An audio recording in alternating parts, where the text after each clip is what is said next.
let's talk about the completion of the final piece. Now, this piece still does actually need work, so it's not a complete final piece, but I just want to take you on a tour of what I've done so far, because it really is maybe 80 to 90% complete. So I have my square canvas. I mapped out the areas of composition as per the design that I created. I added these layers at the back to kind of block in the holes that I'd made.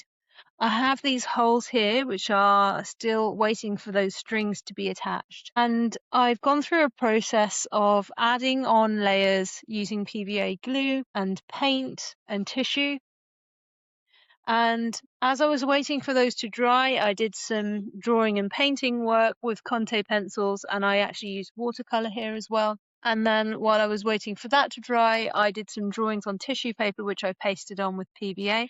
So as you can see, I'm building up those layers and I'm kind of chopping and changing between the different activities to have a few kind of threads running through this piece, which are current at the same time.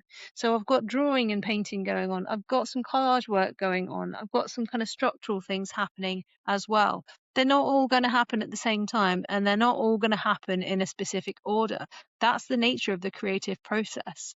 Once I've finished doing that, I might think, okay, I need to take a step away from that. I'm going to return to this section and add a bit more detail to my driftwood inspired drawing section here. Or I've done that now. I'm going to come back over here and add a bit more boldness to some of these negative and positive shapes that were inspired by the sand grains research that I did.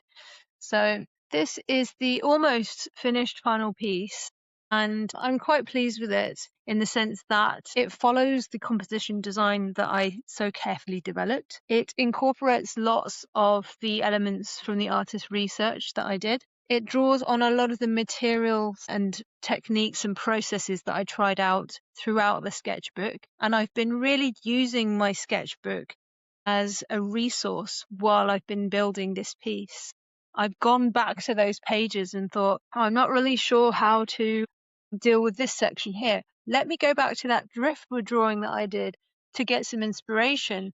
And then I was able to almost complete that section. When I was doing this, I went back to the pages that I'd done on Mandy Barker and plastic collage, and I reminded myself of why I wanted to include that in my project. The same thing with the sand grains. I went back to that and I made the drawings using the material that's already in my sketchbook. The reason why I'm saying this is because sometimes it can be quite daunting working on a final piece. You might feel a bit stuck or you might freeze up a bit, but you've always got your sketchbook project. That's what it's there for.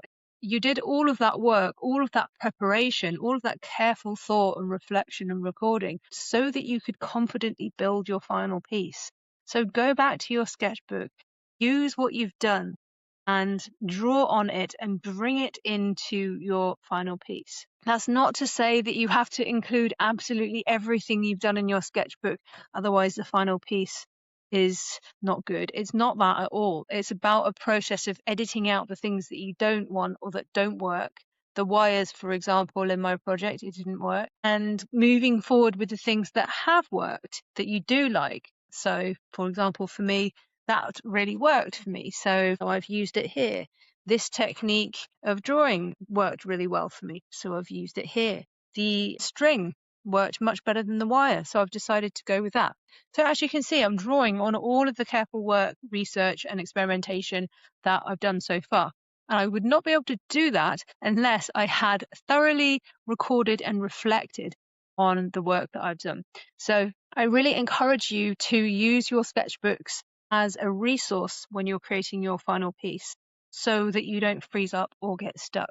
So there you have it. That is the almost completed Natural Forms project final outcome. And it doesn't stop there because obviously I need to do some final things to really complete that piece. But as I've been working, I've been photographing and documenting that process. When it's completely finished, I will also photograph and document the piece and will get those photos, and when I'm able to, I'm going to print them out, ideally in color, and I'm going to stick them into my sketchbook And of course, I'm going to write some reflective notes. I'm going to do an evaluation of what worked well, what didn't work so well, what was surprising, what was unexpected, and all of these kind of reflections so that I can put this project to bed and think about the next steps and move on to my next project.